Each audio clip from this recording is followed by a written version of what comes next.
One of the great luxuries that a franchise like Terminator allows you is you can simply just cast the best actor for the role. So we have a massive international cast. Kyle Reese and John Connor are both from Australia.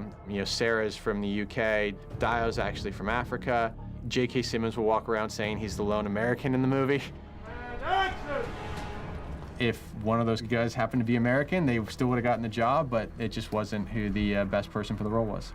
The whole cast has been easy. It's we all get on, and a lot of that is, back to Arnold. We've got a guy there that, we're all here because of.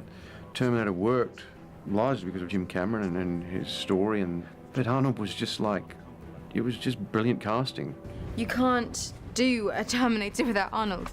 You just can't. He's the first thing that comes to your mind when you think of all of the movies.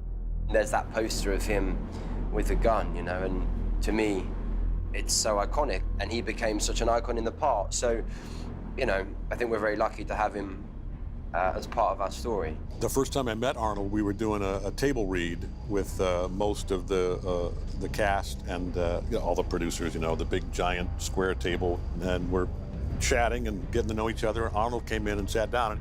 Obviously, he's a big guy physically, but he walks into a room and he just brings a presence and a charisma with him that's undeniable.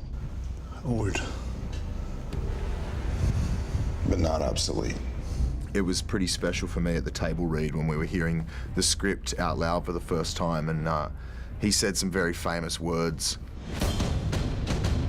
I'll be back.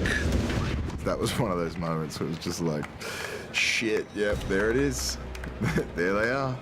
Perhaps three of the most, iconic words in cinematic history. I mean, I had to get him the other day to do Sarah Connor, because just the way he does it, it's just so funny. I'm back. To me, Terminator has been an extremely important franchise because I remember when I did the first Terminator, it was really the first action movie where I didn't have to take off my clothes. I mean, I did take it off just for a few minutes, but the rest of the movie was with clothes. It was like with my leather pants on, or jeans, or leather jacket and T-shirt and all this. And the body was not the most important thing because the machine actually was the most important thing. So to me, this was an important breakthrough in my career because everyone thought that I can only do Hercules movies or to do Conan type of movies, where you need a little lion cloth and flex your muscles, and that was it. So here was the first movie where I, kind of did the movie all the way through with clothes on, and where it was acting, and where I was not only playing a hero like I did in the past, but I played a villain. But a villain that was kind of heroic, so it was kind of a mishmash of different things. It was really terrific and a great breakthrough for my career. After that came Commando and Red Heat and Predator and True Lies and all of those kind of things. The rest, of course, is history. One of the first people we cast, besides Arnold, was Emilia as Sarah. And the nice thing for me was I had a history with her in Game of Thrones. When I came to the project, Skydance was already very excited about her in the role. Look, everybody in our world is a Game of Thrones fan. So saying, hey, what about Emilia Clarke? It wasn't much of a stretch. And action. Look, it's obvious. She's beautiful, but she's also a badass. And that's an interesting but also difficult combination to find in an actress. How is he? Still breathing. Good. And you should be able to mate with Kyle Reese in this timeline. Oh, okay, we're not having this conversation again. We had to run a casting process as you always do, and it was really, really simple. She came in and read, and everybody looked at it and was like, that's it, that's Sarah. Her dedication to this role, the emotional depths, the charm, the humor, but also just the incredible strength. It makes her a very different Sarah Connor than we've seen, but she's absolutely fantastic in this movie.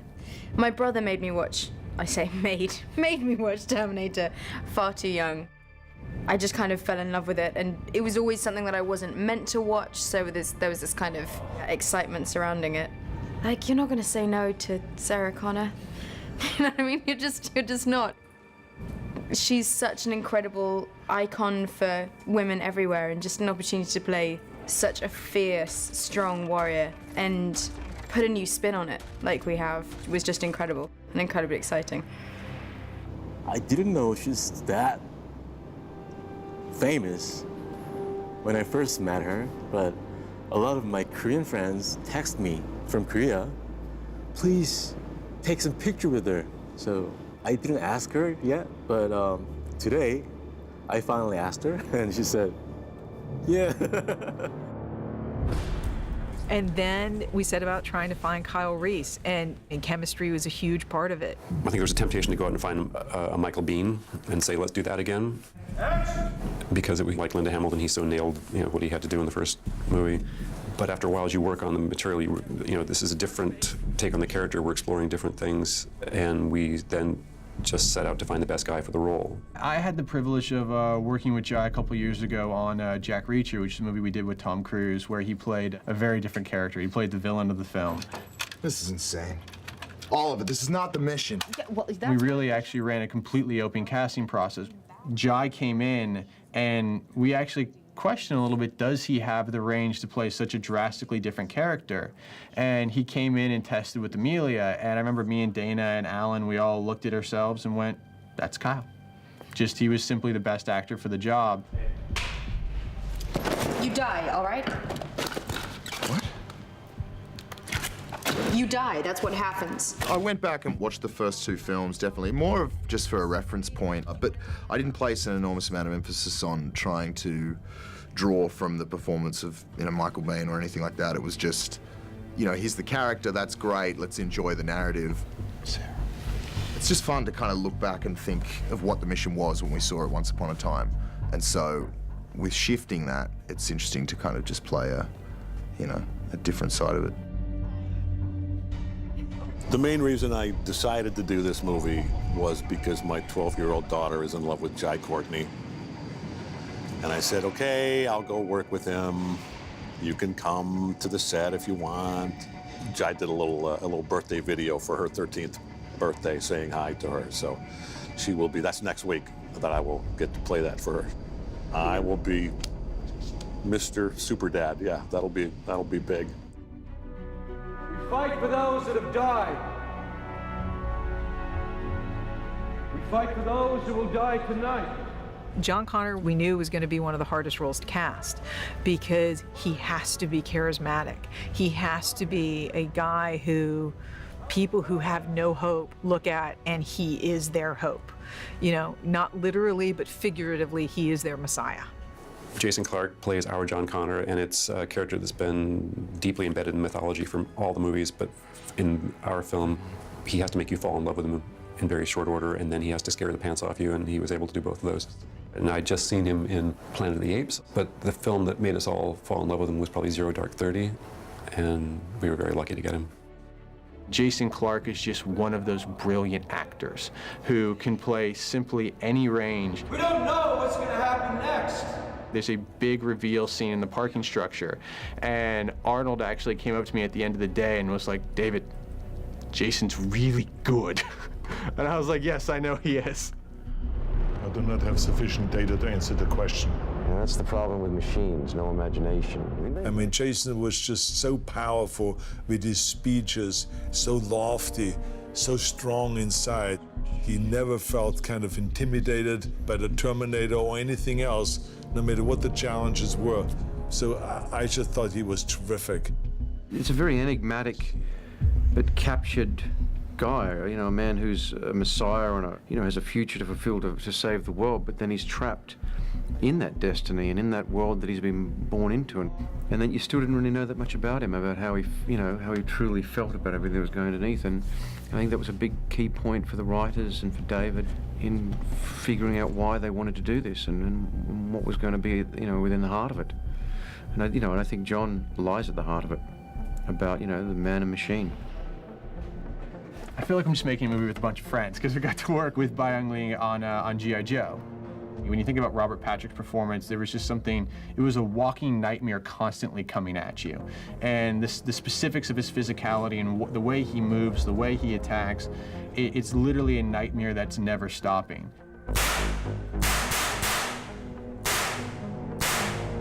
It looks easy on the surface because you're not talking that much, and it's really difficult because you have to move in a way that is specific but yet different and creepy and scary all at the same time. And you also have to have a physicality. You have to have a real physicality for the role. And we knew from G.I. Joe that he had that in spades. I literally remember thinking, well, it's only a couple of weeks. I have no idea if he'll want to do it. And we called him, and it turned out that it was actually one of the franchises that he loved and was kind of like the ultimate dream for him to be in Terminator. And so at the end, he's like, I would have done it for nothing. I just wanted to be in this movie. This movie influenced me a lot since I was a teenager. When I was in high school, my friends called me Terminator as a nickname because they thought I looked like him, and also I was the champion of arm wrestling, so they call me Terminator.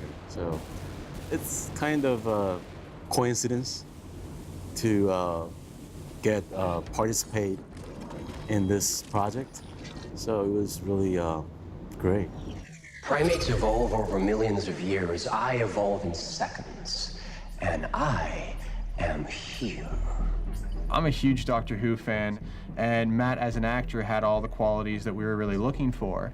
Literally, we wanted somebody who has a quality to him that actually feels slightly inhuman, because what he is playing is the personification of Skynet. He is 100% machine, but also an incredibly complicated artificial intelligence. And we chased Matt Smith down. I mean, I'm not gonna lie, I'd love to say, like, we asked him and he was like, sure, I'm gonna do it. No, we hunted him down to make him be in this movie.